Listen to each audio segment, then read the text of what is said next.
Hello, welcome. Today we're going to dive into something I've been feeling for a long time now and not known how to put words to it until very recently. This mythos in the outer, larger culture of being self-made. There's an interesting glamour around celebrating the idea of pulling ourselves up by our bootstraps, of carving out a life purely from grit and willpower, and treating that like a badge of honor, and dismissing all that goes into the day-to-day of our lives and how we got to where we actually are. And when I really look, when I soften into what I really see in life and what matters in life, I know I know that nobody is truly self-made. The story is an interesting dismissal or an illusion. None of us actually arrives to where we are on our own. Every single one of us has been carried on some level through families, generations, communities, teachers, and even unseen hands of support through spirit, through source, through the creator. We stand on the shoulders that we may never know. And if you really think about it,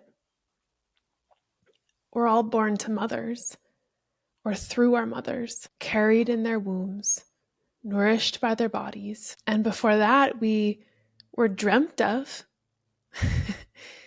and shaped by the choices of our ancestors, people who endured hardships, who migrated, who loved, who fought, who had grief that they weren't allowed to feel because they had to keep moving, they had to keep going, who prayed, who worked so that we may breathe the air that we breathe today. Every single breath that we take carries the echoes of those who came before us. I've been really enjoying deepening into a connection with my ancestors, known and unknown to me, and thanking them and giving them gratitude for just existing, for the lives that they lived, for the impact that they left through my own current reality, through my own lived experience. And even now, in the details of our daily lives, we really are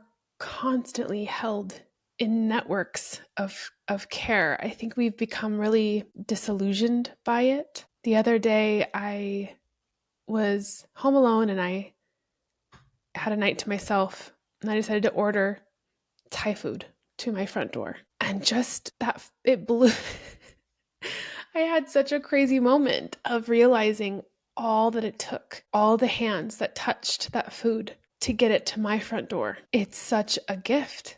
It's the most beautiful thing in the whole world. From the seeds that were planted to the harvesting, to the packaging, to the moving it from one place to another, to getting it to that restaurant, to the people that tended to the food as it was there and cooked it and prepared it, and then the driver who brought it to me. I'm like, wow, look how supported I am. And I really do think we blow past those details in our daily lives. The care that we get from the dry cleaner. I know there's an exchange for it, but that's good, right? An energy exchange for a service, it's a beautiful thing, but we dismiss it as if it's not a miracle. It really took me back when I sat with my food that night, thinking about the countless of hands that it took for me to get that food. Farmers tending to the crops, the soil that gives it nutrients, the rain that falls from the sky. Then there's the home that I get to live in, built by the hands that I'm never going to be able to shake. The clothes that we're wearing right now, how much went into making the clothes that's on our backs right this moment. The roads that we drive on, I think about the people who repair the roads all the time. I send them blessings and I thank them. because it's just wild to me how abundant we actually are. All of it, even the words we speak, have been shaped by the people we've lived with, the homes we're from. All of it carried forward by others. Nothing about who we are exists in isolation. And it really is so easy to forget this somehow.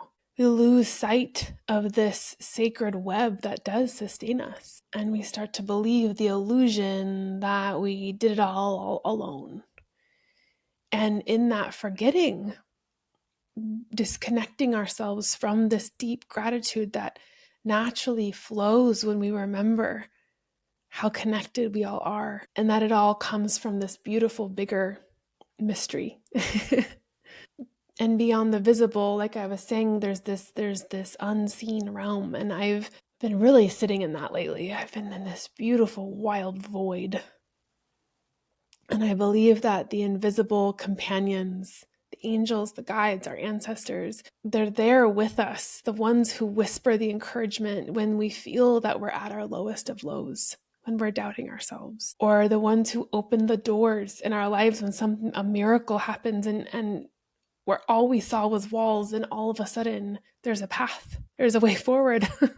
Or the earth angels. I think about this all the time. Those people that you've met just randomly who give you that piece of advice that you remember forever, or who said hello to you on the day that you were not okay. It's little nudges from the universe to remind us who we are and that we're not alone. And I know that you felt this too on some level.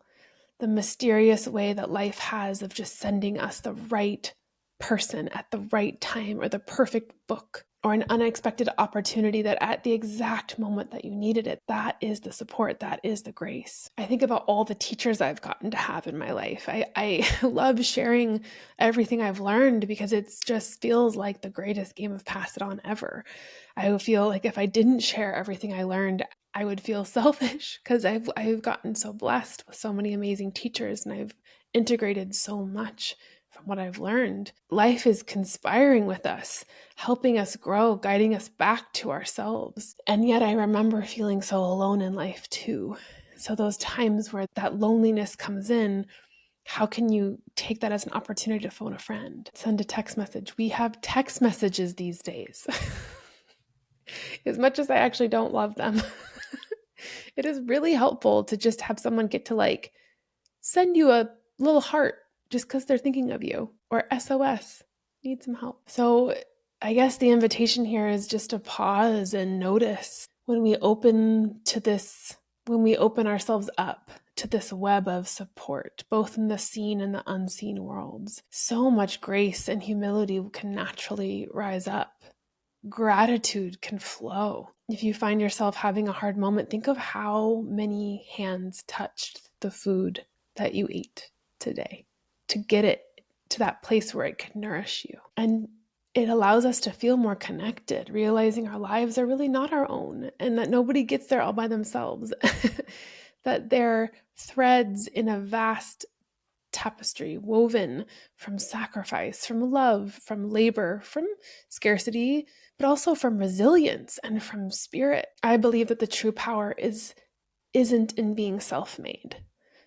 That true power comes from reverence, from honoring the miracle that we are earth made, mother made, ancestor made, angel made, love made. And when we live from this space, there's a softening, there's an awe, there's a wonder.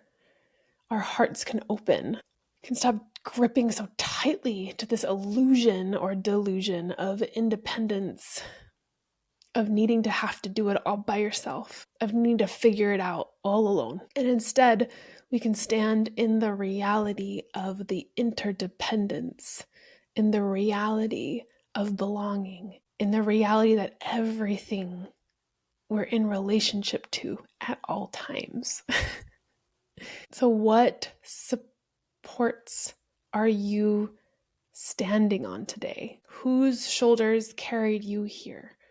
What unseen forces have guided you in this moment? or to this moment? Who in your life has shown up at the perfect moment? I had this one gentleman show up in my life at the perfect moment to help me lock in what safety actually felt like in my body and in my system. And he was gone like almost the next day. It was like this wild, I called him a wizard, just blew into my life, blew out of my life, but really gave me such a gift. It's those moments like that.